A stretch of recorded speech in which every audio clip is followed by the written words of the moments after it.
Heads on a turtle. That's the native Honduran dance. Huge fan of our next guest. He's selling theaters out across the country. I shouldn't say stadiums. That's like Freddie Mercury. He's not quite there yet. Not enough billboards as Freddie Mercury, but helped with some of his success. We covered it early on with Canada and the bill going on there. So you can follow him, of course, if you don't know who he is yet, at Jordan B. Peterson. 12 Rules for Life is his book. Was number one. I think it's still up there. It could be number one on any given day on Amazon, any place you can get books. Dr. Jordan Peterson, thank you for being here, sir. My pleasure. Thanks for the invitation. It's lovely to meet someone so sartorially splendid. Yes. Well, listen, to appropriate is to appreciate. And the reason we did Honduras this week is because we've done it for 3 years now, and we're running out of ideas. So this is as good as we could come up with on short notice. Dr. Peterson, I know you're touring right now across the country to sold-out crowds. And, of course, you've gotten some protesters, some mobs.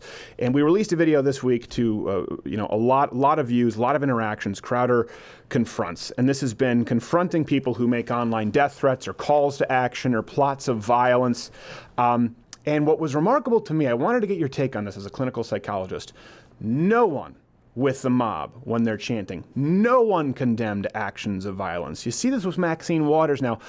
It is coming almost entirely from the left today, but it seems as though it's accelerated so rapidly in the last month. Have you seen this? And explain to people who don't know the actual phenomena of the mob mentality that occurs.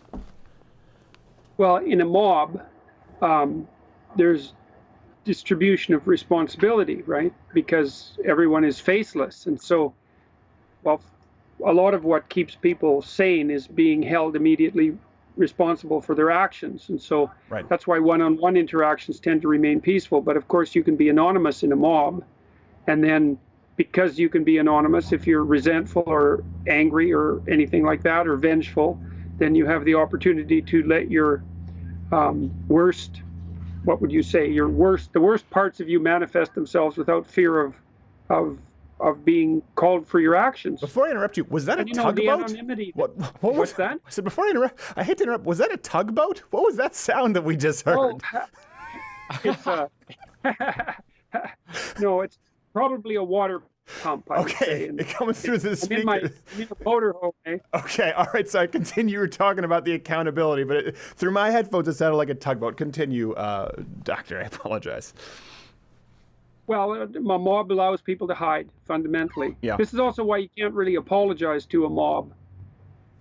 If you're mobbed online, for example, and you apologize, there's not much point in it, because you can apologize to a person and you can offer to do better and you can say your mea culpas and all that. But the mob shifts and changes on you, and you can't hold a mob responsible as well, which is another reason why they're so dangerous. That's a really interesting point. I never made the connection with President Donald Trump or conservative. I said, listen, they're gonna or like yourself, they're gonna label you a Nazi anyway, so you don't need to appeasing crocodiles is futile, is the old term. But sometimes you disconnect that really when you think of the media or you think of these people online, that it really is just a mob. It's a more diffuse mob. It's a mob across the country, but it's still a mob mentality no less. And that's why I've always said apologizing for the sake of appeasement is really stupid. If you think you've done something wrong, apologize. But these apology tours right now, they never work. Is Roseanne any less fired today?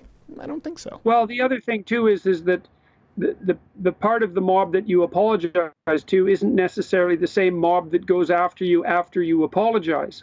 Right. You have some sense on social media that when people come after you, it's a group and it's got defined borders. And so maybe you're interacting with that and trying to appease it or to apologize for it. But it isn't something with defined borders, and the apology will just inflame another mob. You can't distinguish it from the original mob. It's the same subjectively, but it's not helpful. It's not helpful. Well, let me ask you this then. Separating from what we've been doing with the Crowder Confront series, let's say someone online finds themselves being mobbed because of a tweet or something that they posted at some point, and they think they're actually wrong, but they know that people are going after them because they want to see them destroyed regardless. Should they apologize because they feel they were wrong, or should they just move on down the trail? What's the best way for them to handle that? Well, I don't know if they should apologize on Twitter, that's for sure, because Twitter doesn't look like it's a good place for reasoned conversations. True. I mean, that might be something. One of the things I've started to do with Twitter, because it's it's an impulsive medium, is that if I have something to say that needs to be said in detail, then maybe I'll write a blog about it. And then it can be reasoned and longer form. And I think that's really important. The short form of Twitter seems to make people stupid and impulsive. I mean, Twitter has its utility, but it's a dangerous medium. Yeah. And then, well, and if you're going to apologize, you need to do that very carefully. And I wouldn't do it, as you pointed out, I wouldn't do it for appeasement. The purpose of an apology is to set the situation right usually between two individuals. And to apologize properly, you have to figure out what you did wrong. You have to figure out why you did it. Then you have to set those things right so that you won't repeat the error in the future. I mean, if you want an apology from someone, say, if you've had an argument with them or if they've slighted you, if you want to maintain the relationship, you want to find out that they figured out why they did what they did. Right. They're doing what they can to set it right, but that they also won't repeat it in the future. And that constitutes an apology. But, people get afraid when they get mobbed and then they backpedal because, well, sometimes they also think if all those people objected, maybe they were wrong. But it doesn't seem to be a very effective strategy. In fact, it looks counterproductive most of the time to me. Yeah, I think you're right. And I think that ties right back to when you were saying what's required for an apology. That's why you can't ask a mob to apologize because they're not capable of Well, that's also why groups don't have rights. Right. You can hold an individual responsible. Nothing that can't be held responsible has rights. This is why animals don't have rights, even though you should treat them properly. That's not the same thing. You have a responsibility to care for animals properly as much as you can and not to produce undue suffering. But that doesn't mean that animals have rights. Right. And animals don't have rights and groups don't have rights because you can't hold them responsible.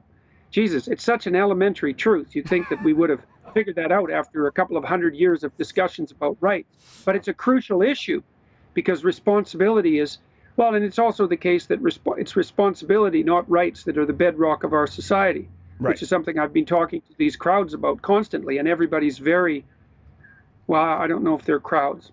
I've been talking to the individuals that make up the crowds that are coming to see me about responsibility. And that seems to be going extremely well.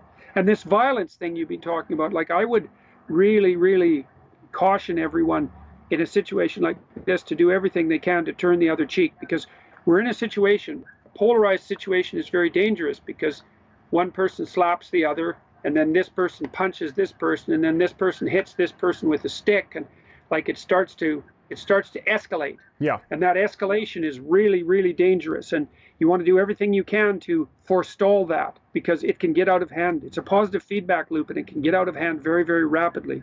Yeah, it is a positive feedback loop. Here's my question. I see a lot